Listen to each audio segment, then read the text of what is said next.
Everyone और मैं आपकी होस्ट आरती सिंह आज आप लोगों के लिए लेके आई हूँ एक बहुत ही बेहतरीन क्लास जिसमें मैं आज आप लोगों के साथ डिस्कस करने वाली हूँ कंप्यूटर की मेमोरी के बारे में। ये आपने देखिए जो मैंने सीरीज स्टार्ट करी है बेसिक्स ऑफ कंप्यूटर, उसकी ये थर्ड क्लास है। इससे पहले 2 क्लासेज आपकी हो चुकी हैं जिसमें मैंने इंट्रोडक्शन ऑफ कंप्यूटर मैंने आपके फर्स्ट क्लास में करवाया था, introduction of computer second class में मैंने आपको करवाया था जनरेशन ऑफ कंप्यूटर। अगर आपने अभी तक वो 2 क्लास नहीं देखी है तो उन क्लास को आप ज़रूर देखिएगा, क्योंकि वो दोनों क्लासेस भी आपके एग्ज़ाम के लिए काफ़ी बेनिफिशियल रहने वाली हैं। देखिए, जो मैंने ये सीरीज़ स्टार्ट करी है, ये आपकी सीरीज़ किस किस एग्ज़ाम के लिए बेनिफिट साबित होगी आप लोगों के लिए। देखिए, जो मैंने ये सीरीज़ स्टार्ट करी है, इससे आपके एसएससी का आप कोई भी एग्जाम दे रहे हैं, आप एसएससी सीजीएल दे रहे हैं, आप एसएससी सीएचएसएल का दे रहे हैं, या फिर आप एसएससी एमटीएस का दे रहे हैं, उन सभी के लिए आपकी ये क्लास बेनिफिशियल रहने वाली है। नेक्स्ट हम बात करते हैं, अगर आप एग्जाम दे रहे हैं हरियाणा एसएससी का, अगर आप एग्जाम दे रहे हैं हरियाणा एसएससी का, तो उसके लिए भी ये क्लास आपकी काफ़ी इम्पोर्टेंट रहेगी। नेक्स्ट हम बात करते हैं, ये आपकी क्लास इम्पोर्टेंट रहने वाली है बैंकिंग के एग्ज़ाम के लिए। ये आपकी क्लास इम्पोर्टेंट रहने वाली है बैंकिंग के एग्ज़ाम के लिए, या फिर आप ऐसा कोई भी एग्ज़ाम जिसमें आपको कंप्यूटर ऐसे मतलब ऐसे मेंशन करके दे दिया जाता है कि आपको कंप्यूटर करना है, तो उन सभी एग्ज़ाम्स के लिए आपकी क्लास बेनिफिशियल रहने वाली है। और अगर आप राजस्थान का एग्ज़ाम दे रहे हैं, अगर आप कोई दिल्ली का एग्ज़ाम दे रहे हैं, या फिर अगर आप कोई भी एग्ज़ाम आप किसी भी स्टेट से हों और अगर आपके सिलेबस में कंप्यूटर मेंशन कर रखा है, तो ये आपकी क्लास 100% बेनिफिशियल रहेगी। तो चलिए स्टार्ट करते हैं आज की क्लास। और आज की क्लास स्टार्ट करने से पहले, अगर आप चैनल पर फर्स्ट टाइम विजिट कर रहे हैं तो चैनल को सब्सक्राइब करना ना भूलें। अगर आपको वीडियो पसंद आए तो वीडियो को लाइक कीजिए, ज़्यादा से ज़्यादा शेयर कीजिए, ताकि ज़्यादा से ज़्यादा बच्चों को बेनिफिट मिल सके। तो चलिए स्टार्ट करते हैं आज का सेशन। देखिए, फर्स्ट क्लास में मैंने आपको बताया था कि ये इंट्रोडक्शन ऑफ कंप्यूटर मैंने फर्स्ट क्लास में आपको करवाया था, इंट्रोडक्शन ऑफ कंप्यूटर। कल की क्लास में मैंने आपको करवाया था, कल जो मैंने आपकी क्लास ली थी उसमें मैंने आपको करवाई थी जनरेशन ऑफ कंप्यूटर, कंप्यूटर की जनरेशन के बारे में।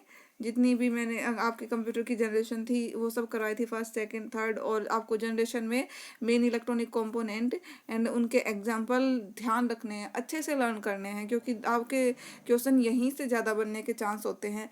नेक्स्ट हम बात करते हैं, नेक्स्ट अगर हम बात करें, ये आ गया आपका हाँ, मैंने कल आपको जाते जाते बताया था कि जो आपका माइक्रो कंप्यूटर में क्या यूज होता है, माइक्रो कंप्यूटर में क्या यूज होता है, और माइक्रो कंप्यूटर की कौन सी टाइप होती है, यानी कि शेप के आधार पे आपका ये माइक्रो कंप्यूटर होता है, या फिर आपके किसके अनुप्रयोग के आधार पे, यानी कि एप्लीकेशन के बेस पे ये कंप्यूटर की टाइप है।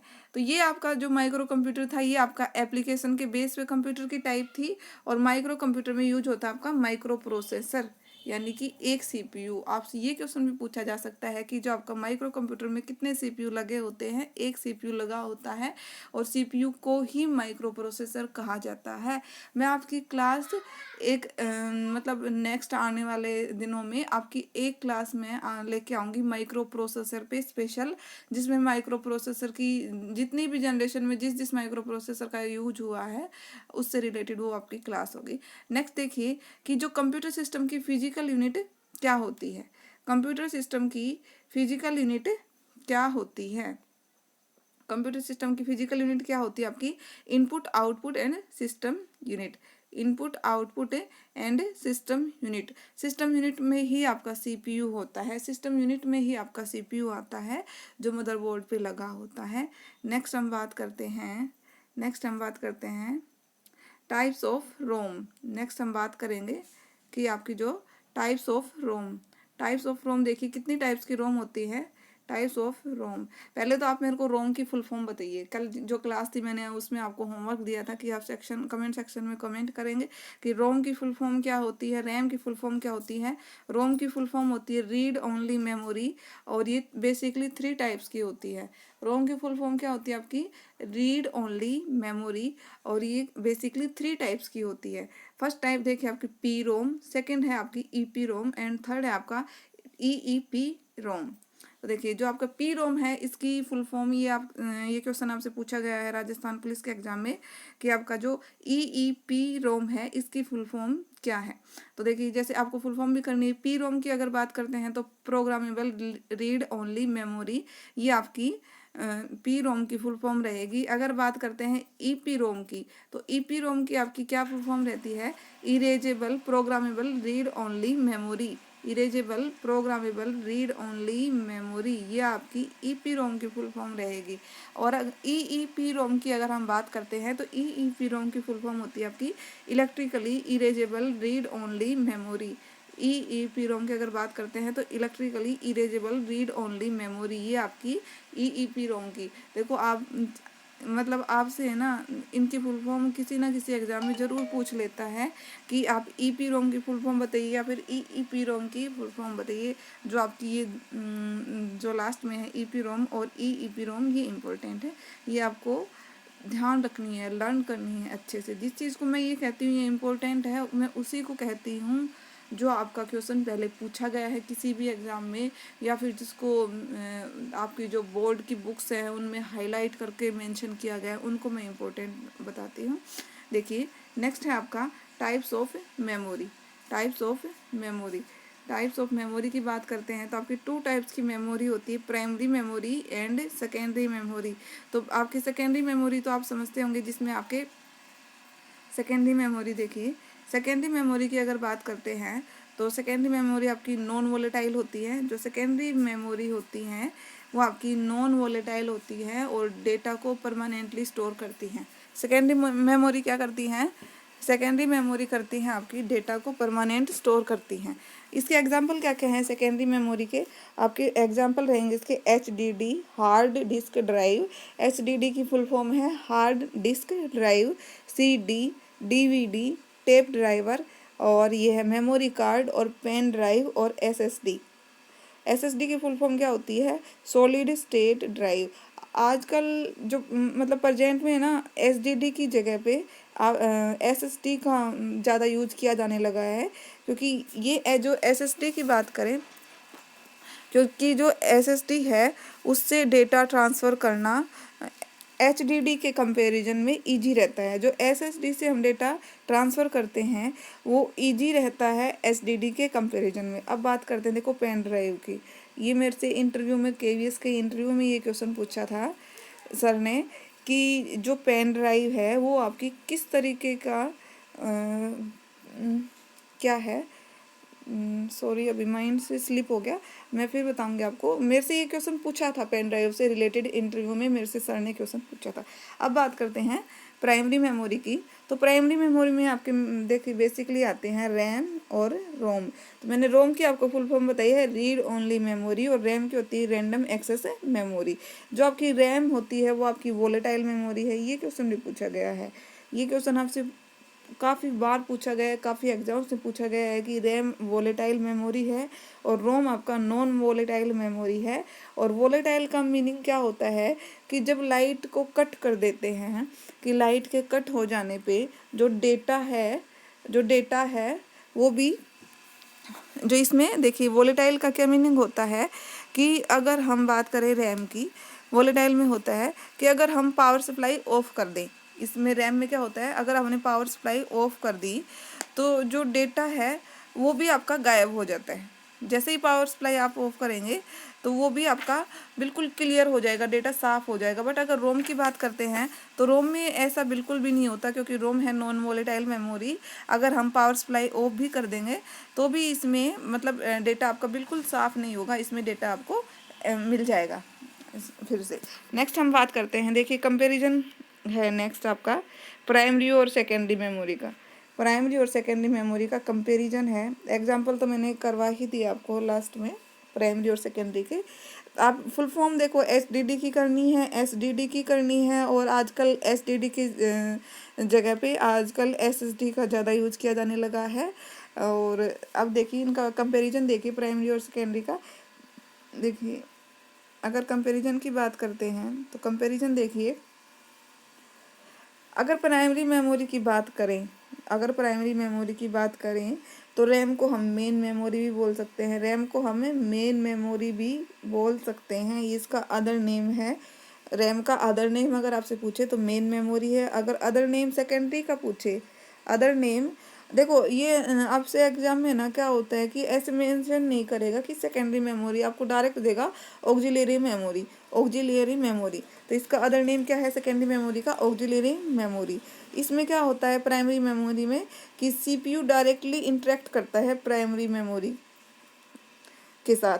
आपने देखिए जो सीपीयू ऑपरेशन परफॉर्म करता है उसके लिए सीपीयू डायरेक्टली इंटरेक्ट करेगा आपका प्राइमरी मेमोरी के साथ, बट सेकेंडरी मेमोरी से उसका कुछ लेना देना नहीं है, वो डायरेक्ट आपका इंटरेक्ट करता है प्राइमरी मेमोरी के साथ एंड देन आपका सेकेंडरी मेमोरी के साथ। और इसकी जो प्राइमरी मेमोरी है इसकी ये जो स्टोरेज कैपेसिटी है वो स्मॉलर होती है सेकेंडरी के कंपैरिजन में। इसकी जो स्टोरेज कैपेसिटी है प्राइमरी की वो आपकी कम होती है। नेक्स्ट हम बात करते हैं जो सेकेंडरी मेमोरी है, इनकी जो आपकी स्टोरेज कैपेसिटी है वो काफ़ी ज़्यादा होती है प्राइमरी मेमोरी के कंपैरिजन में। नेक्स्ट अगर हम बात करें तो देखिए जो आपकी प्राइमरी मेमोरी होती है वो फास्टर होती है सेकेंडरी मेमोरी से, यानी कि उससे हमें डेटा एक्सेस करना हम काफ़ी फास्ट कर सकते हैं। बट इसमें जो सेकेंडरी मेमोरी है ये मतलब इस डेटा भी हम इससे इतना फास्ट एक्सेस नहीं कर सकते, और ये चीपर भी होती है, यानी कि सस्ती होती है प्राइमरी मेमोरी के कंपैरिजन में। आपकी ये जो सेकेंडरी मेमोरी है ये सस्ती होती है। अब आपकी एक मेमोरी और आप लोगों ने पढ़ी होगी जो कैश मेमोरी है, कैश आप क्लियर भी करते होंगे आपके फ़ोन की, तो कैश मेमोरी की बात करते हैं। कैश मेमोरी क्या है कि to speed up the operation of CPU के ऑपरेशन को स्पीड देने के लिए a very high speed memory is placed between CPU and the primary memory. देखिए ये क्वेश्चन काफ़ी बार पूछा गया है कि जो आपकी कैश मेमोरी है ये आपकी किस किस के बीच में रहती है? ये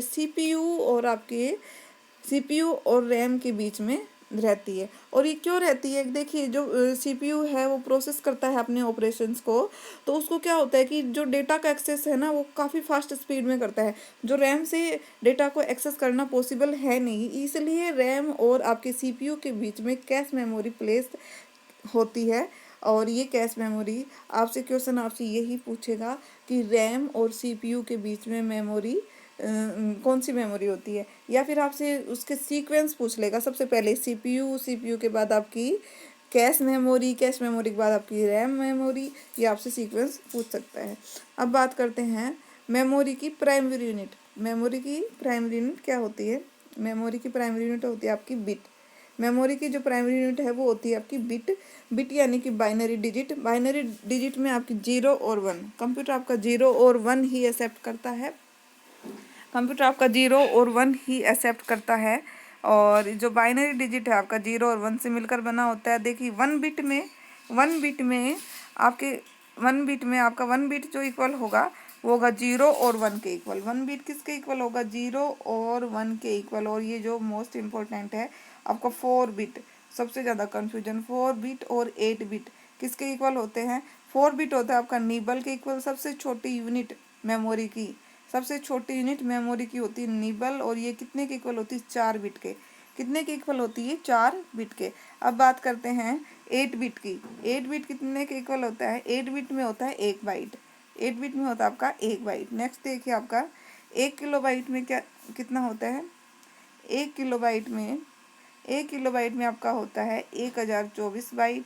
और 1 MB में मेगाबाइट में होता है आपका 1024 किलोबाइट। 1 GB में होता है 1024 मेगाबाइट।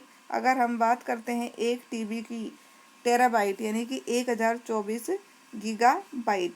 अब बात करते हैं 1 पेटाबाइट। 1 पेटाबाइट किसके इक्वल होता है? 1024 टेराबाइट के। और 1 आपका एक्जाबाइट, 1 एक्जाबाइट किसके इक्वल होता है? 1024 पेटाबाइट के। और जो जो आपका पेटाबाइट है, ये किसके इक्वल होता है आपका? ये होता है आपका 1024 पेटाबाइट के। अब बात करते हैं हम आपकी, 1 मिनट रुकिएगा, जो आपकी 1 जेटाबाइट है, जो आपकी 1 जेटा बाइट है ये किसके इक्वल होती है? आपकी 1024 एक्जाबाइट के।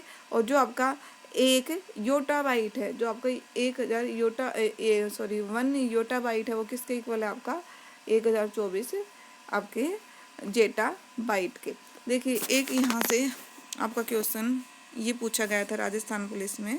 देखिए आपसे ये क्वेश्चन पूछा गया था वहाँ पे कि ये जो आपका 1 MB है, सॉरी, देखिए जो आपका ये 1 MB है, 1 MB, इसको हम बाइट में कैसे लिख सकते हैं? उसमें आपको डायरेक्ट दिया गया था। कितना इजी क्वेश्चन है कि 1 MB इक्वल्स टू, और काफ़ी इजी ही क्वेश्चन है। जो भी मतलब जो कंप्यूटर पढ़ता है ना, उसके लिए सबसे इससे इजी क्वेश्चन कुछ नहीं हो सकता। सबसे इजी होता है यही लर्न करना।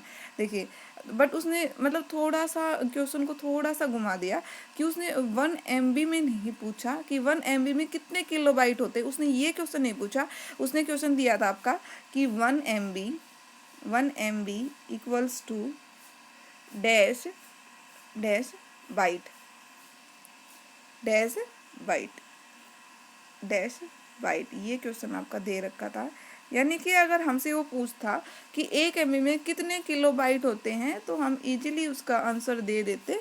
बट उसने पूछा था आपका 1 MB में कितने बाइट होते हैं। तो ये आपका राजस्थान पुलिस के शायद आपका 2020 का एग्ज़ाम था जो उसमें पूछा गया था ये एग्जाम क्वेश्चन आपसे। और ये देखिए ऐसे ही देगा, ऐसे नहीं मिलेंगे आपको, बिल्कुल ऐसे नहीं मिलेगा। ये वाला जो पोर्शन है आपका, देखो जो ये वाला पोर्शन है ऐसा नहीं मिलेगा आपको, ऐसा ही मिलेगा कि आपको ये बताने होंगे, ये बताने होंगे। तो आप ये भी ध्यान रखिएगा। आपसे देखो ये ज़्यादा तो आपको ज़्यादा जैसे योटा बाइट होगी, जेटा बाइट होगी, एक्जा बाइट होगी या पेटा बाइट होगी, ऐसा इतना ज़्यादा हाई नहीं पूछेगा आपसे। आप TB तक या GB तक याद कर लीजिए। GB तक तो आपको लर्न होना ही चाहिए। MB और GB इन दो की तो आपको ध्यान रखनी ही रखनी है, इम्पोर्टेंट है। आपसे अगर मेमोरी यूनिट से क्वेश्चन पूछेगा तो आपसे यही पूछेगा, 100% यहीं से पूछेगा कि आपके 1 GB में कितने बाइट होते हैं, 1 GB में आपसे कितने बाइट होते हैं, ये पूछ सकता है। नेक्स्ट देखिए जो बाइनरी नंबर है, जो बाइनरी नंबर सिस्टम है उसका आधार क्या होता है, यानी कि उसकी बेस वैल्यू क्या होती है? उसकी बेस वैल्यू 2 होती है। और 2 कौन कौन सी? 0 और 1। तो आज की क्लास यहीं तक रखते हैं। नेक्स्ट क्लास में मैं आपका कोई न्यू टॉपिक लेके आऊँगी बेसिक्स ऑफ कंप्यूटर का। आज की क्लास आप लोगों को कैसी लगी है कमेंट सेक्शन में कमेंट करके बताइएगा। और इस वीडियो को ज़्यादा से ज़्यादा शेयर किया करो जिससे कि ज़्यादा से ज़्यादा बच्चों को बेनिफिट मिल सके। एंड अगर आप चैनल पे फर्स्ट टाइम विजिट कर रहे हैं तो चैनल को सब्सक्राइब करना ना भूलें, क्योंकि ये सीरीज मैं आपकी बिल्कुल बेसिक से लेके हाई लेवल तक करवाने वाली हूँ। एंड इसके बाद मैं आपका क्वेश्चन भी करवाऊंगी। देखिए ये जो है इसमें मैं आपको मतलब 1 लाइनर फॉर्म में करवा रही हूँ सब कुछ। और ऐसा भी नहीं है कि मैंने ऐसे ही कोई बुक उठा लिया, ऐसे ही कोई गाइड उठा ली। मैं ये आपका जो भी कंटेंट है, ये जितना भी कंटेंट है, मैंने आपकी 3 क्लास ली हैं, ये सभी आपकी NCERT और जो माध्यमिक बोर्ड की बुक है मैंने उनसे उठाया है। तो आप बिल्कुल निश्चिंत रहिएगा। आप वीडियो में वीडियो कैसा लगा है कमेंट कीजिएगा, और अगर वीडियो पसंद आई तो लाइक कीजिएगा। आज के लिए इतने ही, मिलते हैं नेक्स्ट वीडियो में। Thank you so much.